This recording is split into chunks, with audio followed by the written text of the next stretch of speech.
Isinya adalah potongan-potongan daging dan organ tubuh manusia.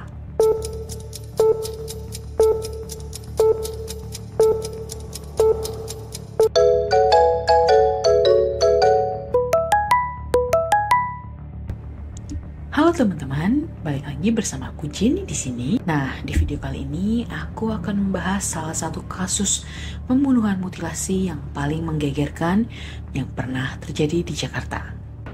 Dan hingga kini kasusnya ini masih menjadi misteri loh guys. Nah, kalian pernah dengar nggak tentang kasus Setiabudi 13? Kalau belum pernah dengar, yuk dengerin kisah ini sampai akhir ya. Karena kasus ini belum terpecahkan loh sampai sekarang guys. Penasaran kan? Yuk kita langsung aja mulai kisahnya.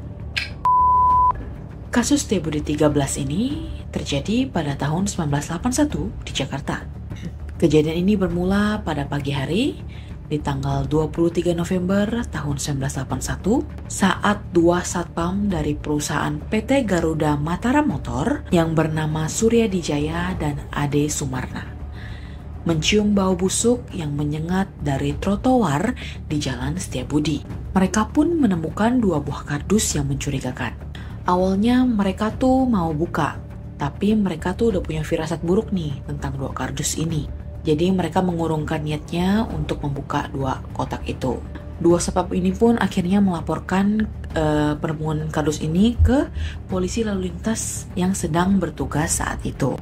Namun karena kesibukan lalu lintas yang sangat padat saat itu, laporan mereka pun sempat diabaikan oleh Pak Polisi. Dan Pak Polisi ini lebih fokus untuk mengatur lalu lintas yang lagi padat-padatnya pada saat itu. Habis itu datang nih dua orang pemulung yang sedang melewati trotoar itu. Mereka seneng dong ngelihat dua buah kardus yang ada di trotoar itu. Ya mereka pikir bisa dijual kembali kan. Nah pas pemulung ini mau angkat kardusnya nih, kok berat banget gitu, kok kayak ada isinya gitu loh. Nah karena penasaran, kedua pemulung ini pun akhirnya buka kardus ini. Pas dibuka mereka kaget bukan main. Sampai-sampai mereka tuh kehabisan kata-kata gitu loh guys untuk ngomong. Kayak, hah? Kaget lah pokoknya, ekspresi kaget gimana sih guys. Ternyata apa isinya? Sebuah kepala dan tulang belulang manusia. Ini baru kardus pertama loh guys yang dibuka. Nah pas mereka buka lagi kardus yang kedua nih, mereka makin kaget lagi. Apa isinya guys? Isinya adalah potongan-potongan daging dan organ tubuh manusia.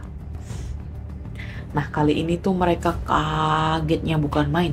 Sampai-sampai mereka ini teriak loh guys. Nah karena teriakan dari dua pemulung ini, orang-orang yang saat itu lalu lalang di trotoar itu pun kepo dong. Ada apa nih kok mereka teriak-teriak? Jadilah para pejalan kaki saat itu mengerumuni dua pemulung itu. Karena kerumunan itu, Pak Polisi pun akhirnya mendekati dua orang pemulung itu.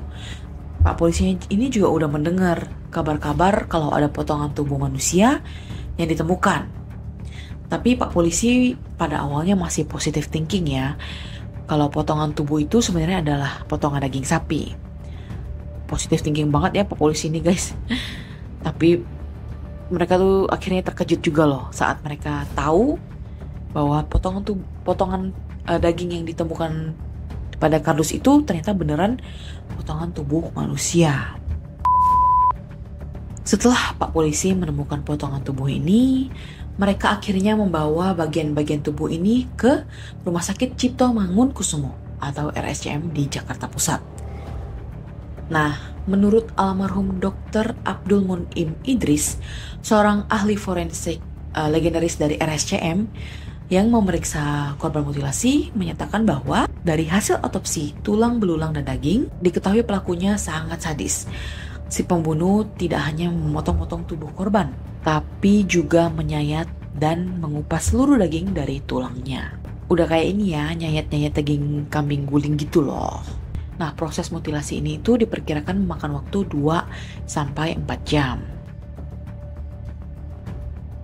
Tahun 81 itu ada satu kardus ditaruh di depannya sekarang Bang Muamalat lah tuh seberangnya Di Jakarta ya? Jakarta itu ternyata potongan-potongan manusia yang dipotong menjadi 13. Jadi dulu ada istilahnya kasus pesona 13. Dipotong 13, tapi yang uniknya wajahnya tidak diapa-apakan. Telapak tangan masih ada, telapak kaki masih ada. Selebihnya tuh jaringan seperti kambing guling lah. Saya ratusan potong. Kemudian paru, hati, dan limah masih utuh. Tapi anehnya sidik jari ada, muka ada, tapi tidak terungkap sampai sekarang. Pembunuhan dan mutilasi diperkirakan terjadi pada tanggal 21 November tahun 1981. Karena jasad korban saat ditemukan sudah membusuk. Pelaku memotong korban menggunakan gergaji besi karena ditemukan bekas gesekan kecil pada tulang belulangnya. Diperkirakan usia korban ini antara 18 sampai 21 tahun. Dengan tinggi badan diperkirakan 165 cm, dengan tubuh yang agak gemuk dan tegap, dan terdapat tai lalat. Korban diketahui memiliki penyakit fimosis atau lubang kencing yang sangat sempit pada ujung kemaluannya. Menurut almarhum Munim Idris, pelaku mutilasi ini diperkirakan lebih dari satu orang. Kenapa? Sebab menurut beliau, mengerat tulang dan mengupas kulit mayat ini bukan pekerjaan yang mudah loh guys. Saat itu polisi pun menduga motif pembunuhan ini dilatar belakangi karena balas dendam. Korban sengaja diletakkan di tempat umum agar kabar pembunuhan cepat tersebar. Petunjuk demi petunjuk ini sebenarnya ada loh guys. Kayak ini ya, kantong plastik yang digunakan untuk membungkus potongan tubuh korban adalah bekas bungkus buku.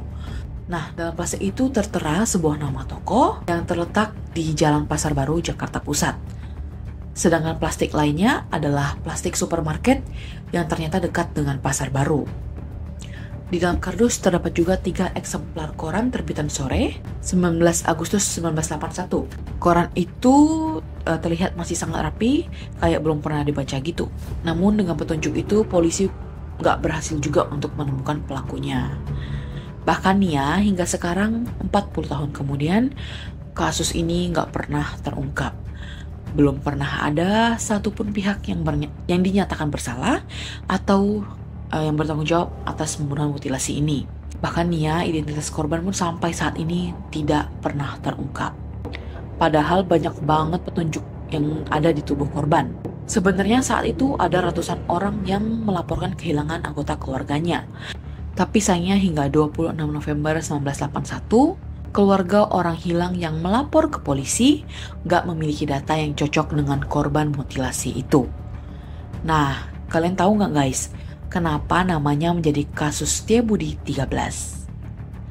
Karena kejadian ini terjadi di Jalan Setiabudi. Dan 13-nya apa itu guys? Coba kalian tebak di kolom komentar di bawah ya. Nah, 13 itu adalah potongan tubuh korban yang dipotong menjadi 13 bagian. Korban akhirnya dimakamkan di tempat pemakaman umum Tegal Alur, Kalideres, Jakarta Barat. Meskipun identitasnya tidak pernah terungkap, kasus ini tetap dikenang sebagai salah satu tragedi yang paling mengerikan di Indonesia. Setiabudi 13 adalah sebuah misteri yang mungkin akan tetap terpendam selamanya. Nah, sekian dulu guys video dari aku. Kalau menurut kalian gimana guys? Ada yang bisa jadi detektif di sini? Atau kalian jangan-jangan bisa memecahkan kasus ini? Boleh banget kalian diskusiin pendapat kalian tentang kasus ini di kolom komentar di bawah ya. Boleh banget juga kalian komen kisah-kisah apa lagi yang mau aku bawain di next video. Jangan lupa tekan tombol like dan subscribe agar kalian gak ketinggalan konten-konten menarik lainnya dari aku. Nah ya, bye-bye. See you on the next video. Bye-bye.